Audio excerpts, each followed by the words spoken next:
Moi, je pense que les générations qui sont en train tout doucement de prendre des responsabilités dans les associations et les mosquées ont énormément de savoir-faire et de compétences et sont très bien intentionnés.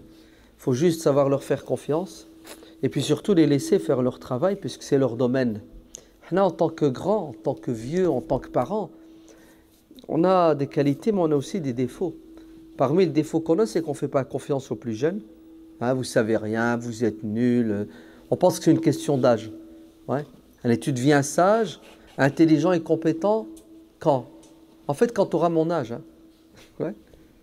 C'est pas à 30 ans, à 40 ans, 50 ans, 60 ans. Non, non, c'est quand tu auras mon âge. Parce qu'on pense qu'on détient la vérité absolue. On ne fait pas confiance. Et deuxièmement, on ne veut pas lâcher la responsabilité et la transmettre. Parce qu'on croit et on pense que l'association, la mosquée, c'est à moi, propriété privée. Et c'est moi qui ai souffert, c'est moi qui ai fait. Hein. J'ai donné. Hein. Toi, tu arrives, tu n'as rien fait. Oui, tu as fait, c'est bien. Barakallahu fik, que Dieu te récompense. Tu as demandé un salaire, ils t'ont pas payé. Non, moi je l'ai fait fi sabilillah. Ben, si tu l'as fait fi sabilillah, laisse la responsabilité à quelqu'un de plus compétent que toi. Fi sabilillah. Allez, comme tu l'avais, tu l'as assumé fi sabilillah, laisse-la, abandonne-la fi sabilillah. Ça c'est l'ikhlas, ça c'est la vraie sincérité. Si tu t'y accroches alors que la personne est plus compétente, ça veut dire que ta sincérité, elle est entachée. De quoi? De 1001 maladies. C'est exactement ce que Omar radiallahu anhu a fait à Khalid ibn al-Walid. Il lui a retiré la direction de l'armée musulmane. Khalid, c'était lui le commandant en chef de l'armée. Et tout le monde pensait et croyait que sans Khalid, on ne peut pas gagner une bataille. Tellement il était fort, il était puissant.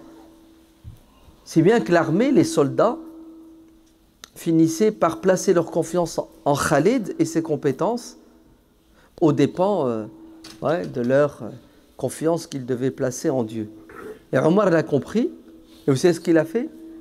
Il a retiré à Khalid la responsabilité. Il a dit, tu vas redevenir un soldat. Tu auras quelqu'un au-dessus de toi. Tu vas écouter, tu vas obéir. Abu Ubaïd Amir ibn al-Jarrah.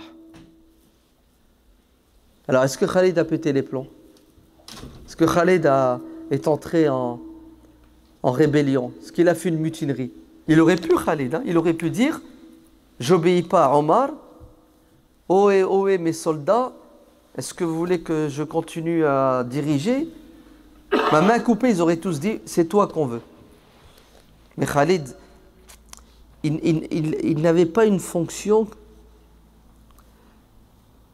qui avait pour objectif de lui ramener quelque chose sur terre. Il faisait ça de manière désintéressée, lillah. Qu'il soit chef ou qu'il soit soldat, pour lui c'est la même chose, il est toujours au service de la cause. Aujourd'hui, vous avez certains musulmans qui ont fait des choses extraordinaires, qui ont des responsabilités et qui croient et qui pensent que ce qu'ils ont fait c'est grâce à eux.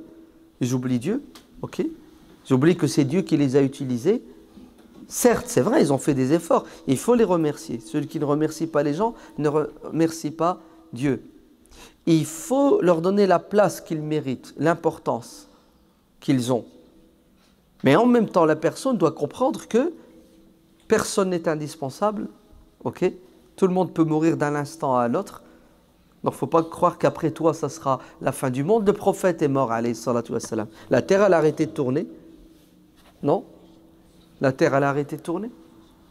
Taïeb, dites-moi, à l'époque du prophète, alayhi salatu wassalam, il y avait combien de gens qui se sont convertis à l'islam? 100 000? Allez, tu veux que je sois 200 000? La surface de l'empire musulman, elle était combien? L'Arabie. Mais c'est après le prophète que l'islam va se propager, que ce soit au niveau du territoire ou au niveau du nombre de gens. Donc, vous voyez bien que ceux qui sont venus après le prophète, ils ont fait des choses extraordinaires, comme le prophète a fait des choses extraordinaires. Est-ce que ça diminue quelque chose à l'importance, à la grandeur du prophète?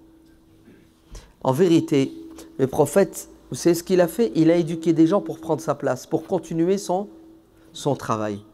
Un vrai responsable sincère qui veut le bien de la communauté et de l'institution, il forme des gens pour leur transmettre la responsabilité. Pourquoi?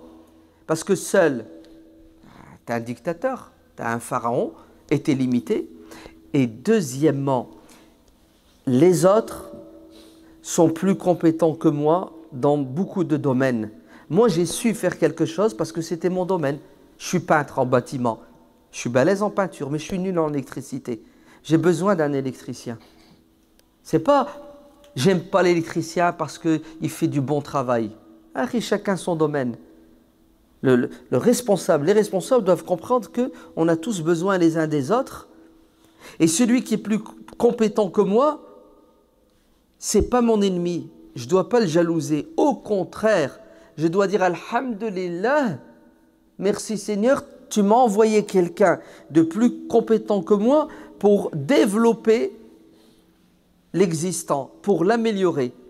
Et tu sais ce que tu fais? Tu lui dis, viens toi, Hak. Prends s'il te plaît cette responsabilité parce qu'elle est lourde déjà. Deuxièmement, j'ai mes limites. Je ne peux pas faire plus que ce que j'ai fait. J'ai même peur de détruire ce que j'ai fait. J'ai plus de patience.